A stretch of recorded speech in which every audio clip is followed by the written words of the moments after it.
Hello, in this video I want to show you how to fix the problem when you have stable internet connection but you cannot browse Google Play Store or Google Chrome on your Motorola Edge 30 Fusion.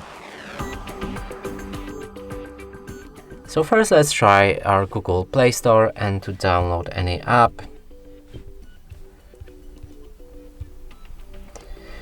If we try to install it, it changes to pending and it stays that way forever. Now if we move on to Google Chrome and we try to reach any website, it also has an error.